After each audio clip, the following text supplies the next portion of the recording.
il y a plusieurs années, tous les ministres qui se sont succédés à la chancellerie ont constaté, ont été d'ailleurs égratignés par nous à cause de l'état de santé de Toumba, qui traîne une maladie d'origine carcérale.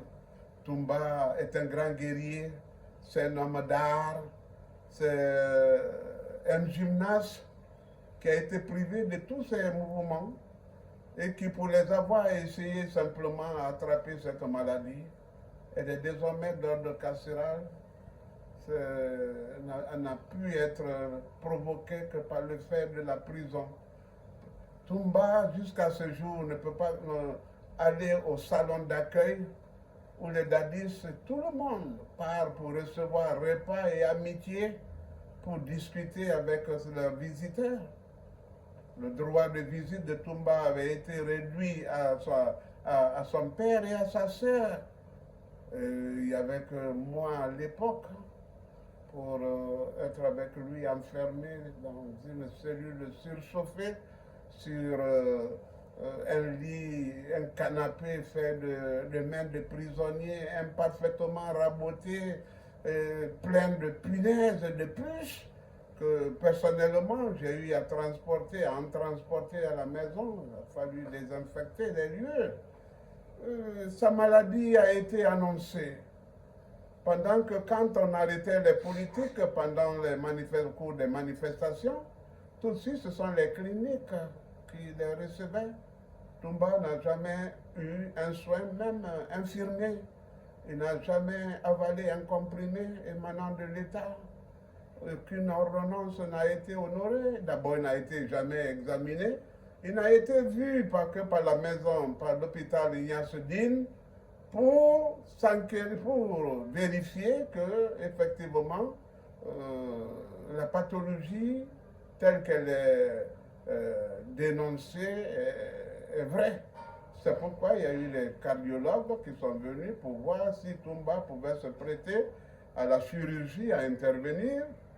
Et il y a eu les biologistes, il y a eu les généralistes qui sont venus et ont posé chacun son diagnostic. Et en fin de compte, l'évacuation de Toumba, sa prise en charge de l'intervention chirurgicale avait été recommandée. On a refusé. Depuis le temps de Maître Cheikh Sako, en passant par tous les autres ministres, se sont battus, mais en vain. En vain. Nous sommes battus en vain pour que Toumba puisse. Toumba a piqué des crises. Il se serre la poitrine parce que les intestins lui montent à la gorge. Toumba ne mange pas à sa faim, il ne boit pas à sa soif, jusqu'à présent.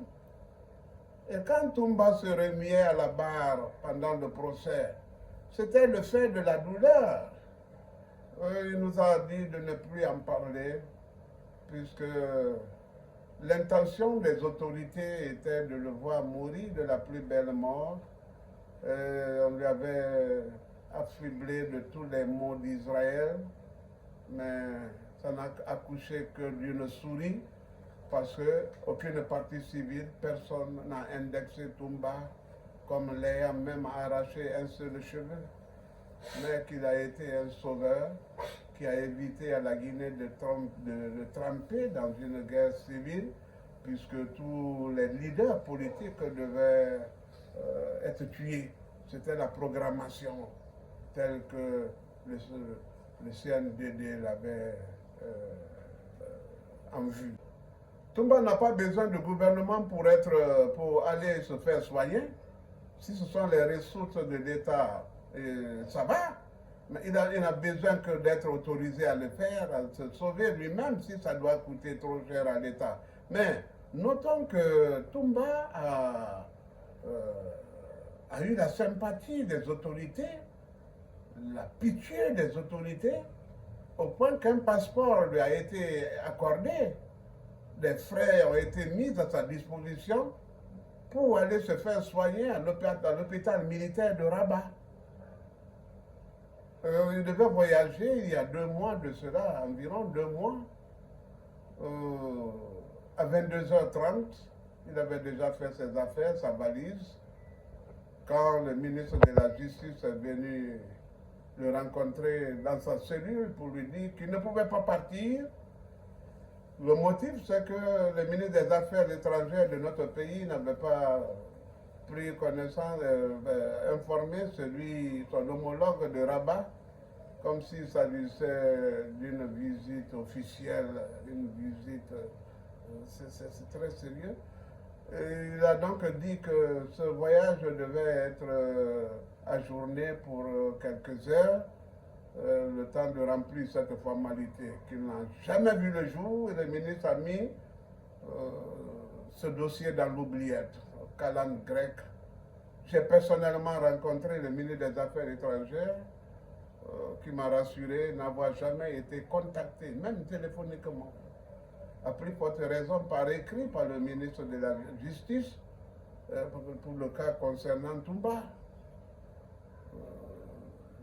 Je salue la générosité de nos dirigeants dans ce sens. Le dossier de Toumba a été fait et refait. Le ministre, actuel ministre de la Justice nous a égaré au moins plus de 3 fois. L'administration, son secrétariat travaille pleinement et bonnement.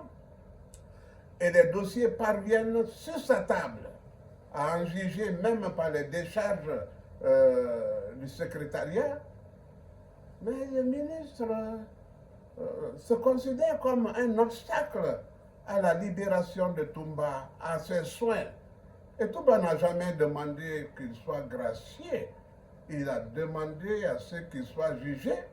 Et moi-même à la barre, quand je plaidais, je disais que s'il est reproché un seul élément à Toumba, de le condamner parce qu'il aurait mérité. La bonne foi du président, elle est manifeste. Qu'il l'achève, même si on l'a trompé, mais cette barque doit être vidée de son contenu. La meilleure solution, c'est de les libérer tous, pas Toumba seulement, mais tous les détenus.